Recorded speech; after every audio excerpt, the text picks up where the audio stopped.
Welcome back to Semen Retention. To all my brothers on Semen Retention, hope you're holding on. It's going to be another one of these sit by the tree, kind of sip a cup of coffee and talk about SR for 10 to 15, 20 minutes. But hey, I've got a real topic in mind today, and that's just ride the storm. Ride the storm no matter how shaky things get. I understand that people across the whole world go through their own problems, and in the Western world at the moment we are going through a massive change, and it's been changing rapidly since Donald Trump got elected as the president. And to be honest, I think the reason why this is affecting a lot of people isn't anything to do with Trump as a person. I think it's to do with the fact that he is going in there and wanting to change things very quickly. And the thing is that how does this relate to SR? Well, we'll get to it in a sec, but the thing is that, people really admire their comfort zones. People love a bit of coffee first thing in the morning. It's not morning here, but it's afternoon. But, people love their TV, their Netflix. People love their junk food. People love the fact that they can get pizza delivered to their house at 2 a.m. I've been there. I'm not judging anyone that does that. What people don't love is knowing that maybe that pizza delivery driver is going to go on strike and demand new pay. And in order for you to have to get your pizza delivered, you have to pay an extra $5. People don't like that. People don't like things changing quickly. But this is the difference between a person on retention and a person without any sort of semen retention at all, or has even never practiced it. So let's just talk about people that have never practiced semen retention. Everyone goes through phases and has, different kind of circumstances in their life hit them.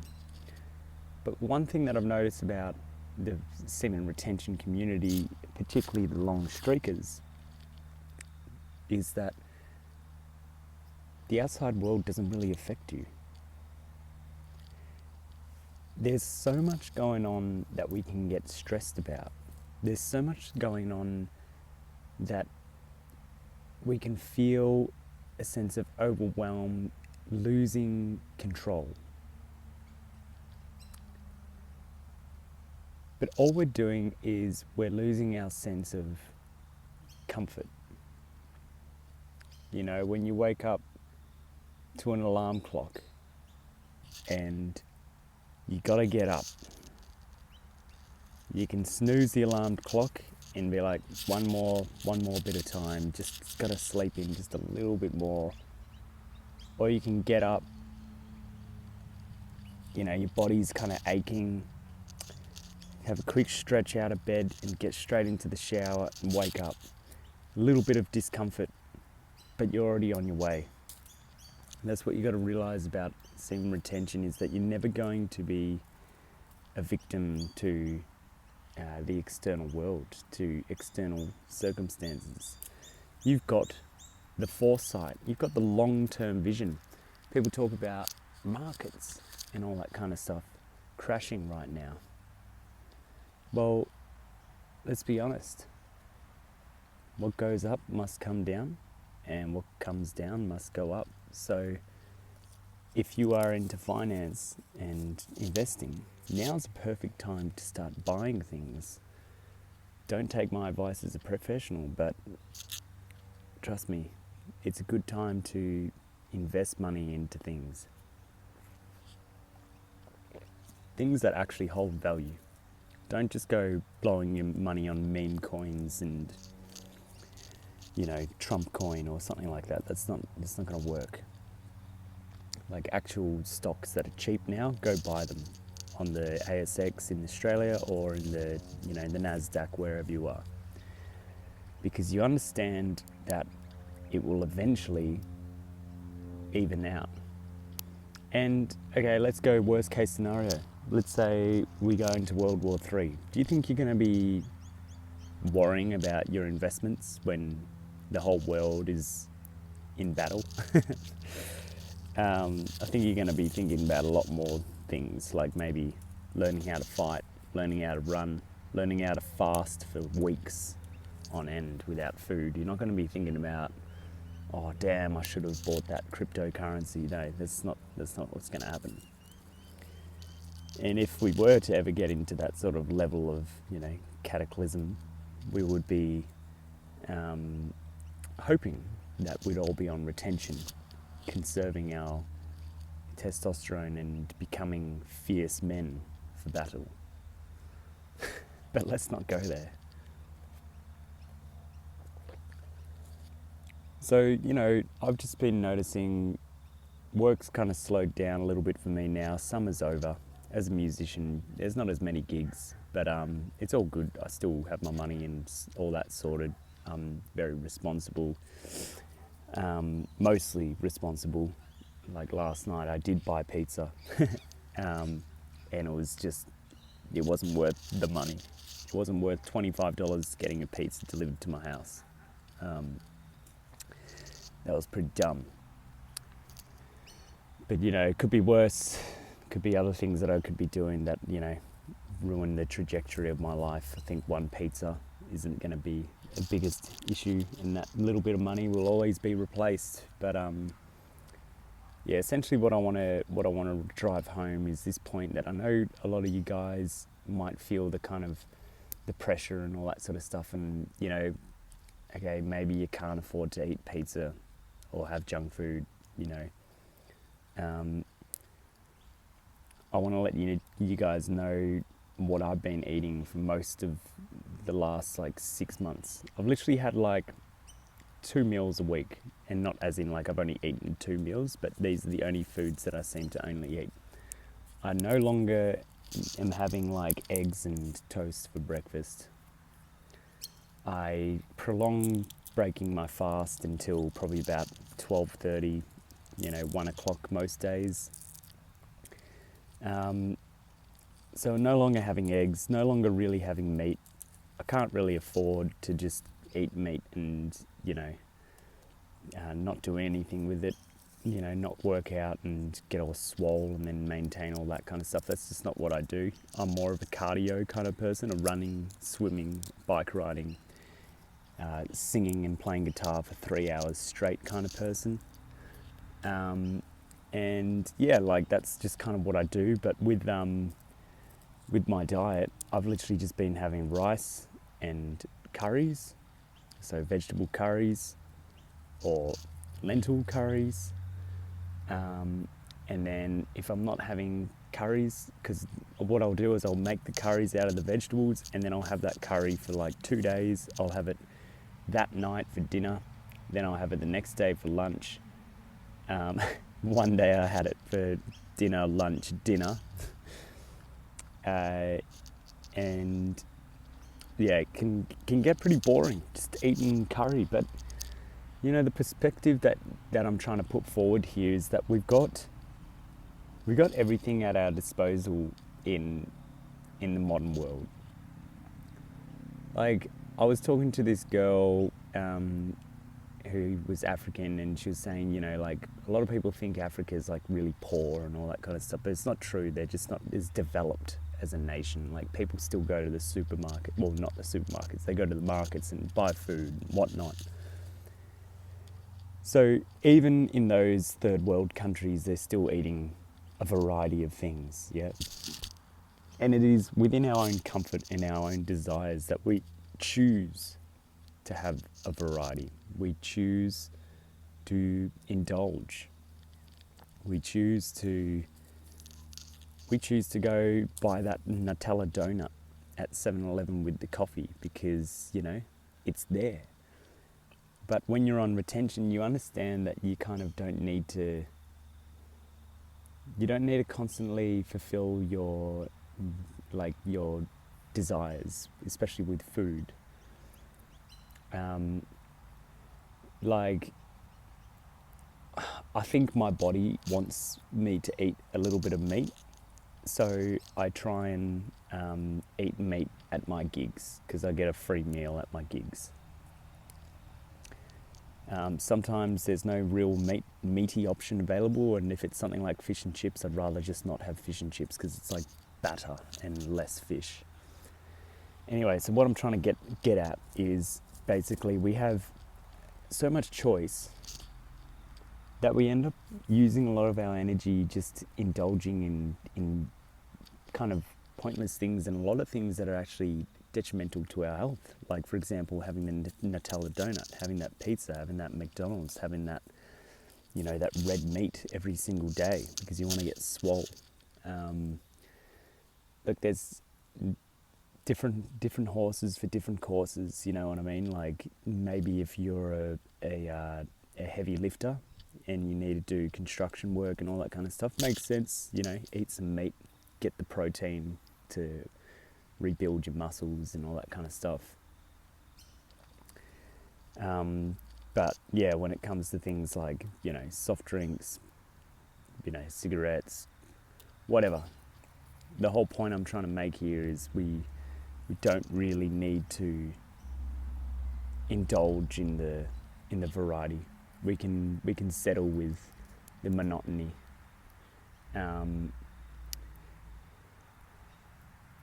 You should, as like a disciplinary thing on semen retention, you should try and understand and practice boredom. You should embrace monotony. I just squirted it out of my mouth then. You should embrace just dullness. Just embrace the fact that today's a cloudy day, It's like, I can just see the blue sky for the first time all day. It's been grey all day. And you just got to learn to accept that sometimes, you're just going to have clouds hanging over you at points. It's like, all right, cool, it's a bit cloudy. What can I do? Well, you can continue working on what you're meant to be working on. You can continue going to your job. You can continue cleaning your house and making sure that, it doesn't turn into an absolute mess. You can continue to develop those relationships with people that you care about and, work with. You can continue to find meaning in, simplicity, in, being part of maybe an online community like Semen Retention on YouTube. And despite all the clouds, the storms, the hurricanes, the desolate, dehydrated deserts and the dry spells that life throws at us, you just remain stoic and on course, understanding that, yep, it's all good. Oh, okay, the market's dipped, that's all good. Oh, okay, we got a new president. Oh, okay, we got a new prime minister. Oh, okay. Like the supermarket's closed today and I don't have enough money to get takeaway food. Okay, I'm just gonna eat the almonds and the rice in my pantry.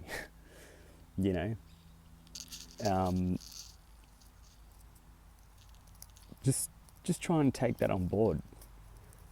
You don't have to reward yourself by depleting yourself of your life force.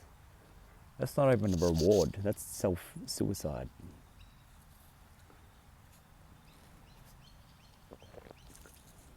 You don't have to give in to all these different things just because, your day's been boring.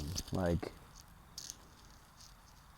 why don't you try sitting next to your bed on the ground and stretching for however long? Don't even put a time limit on it. feel your body, feel the energy flowing through your limbs, feel your blood flowing back into things, feel the release. I'm going to give you some yoga tips at home. So if you want to really feel present and just become inside your body, it's a really important thing. People, I'd say 80% of the people out there don't know how to be inside their body. They're all inside their mind. So this is how you do it, yeah? Okay, let's just start by sitting on the floor with our legs out. Just, do this with your knees, where you just go like that. Get some blood flowing in your legs and all that kind of stuff. Just feel, where there's tension in your legs, all that kind of stuff. Stretch your toes out, take your shoes off, take your socks off, take your belt off, take your pants off. Just do it in your underpants, yeah? You're in your bedroom, right? So, you're not out in public. So just do this, get the blood flowing, feel your toes, and then start to stretch forward.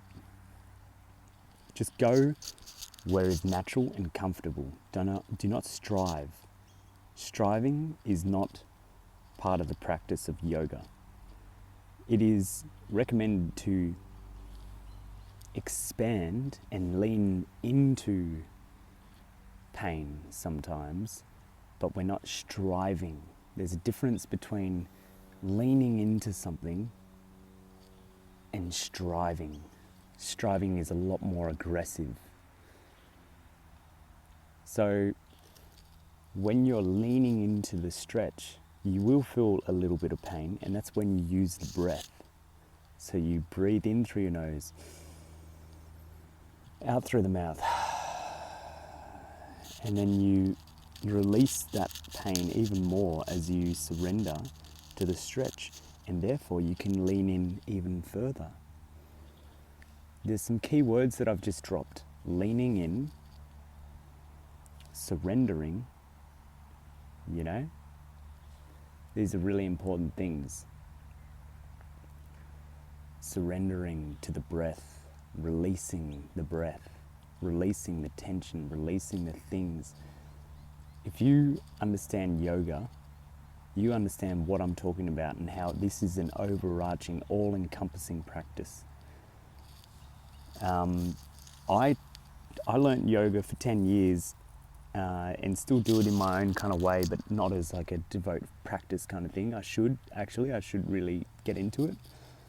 But I was always fascinated by how spiritually energizing that practice is, and not just energizing in like a fully activated kind of like, whoa, like I'm like my aura is glowing kind of vibe. It's more of like a spiritually balancing exercise. It's probably a better way of putting it. So yeah, I know this is it's been a bit of a whirlwind of a video, but this is how we surrender to the present moment. This is how we surrender and allow ourselves to remain on semen retention and allow ourselves to remain in balance, in control, not affected by the outside world, not affected by the change.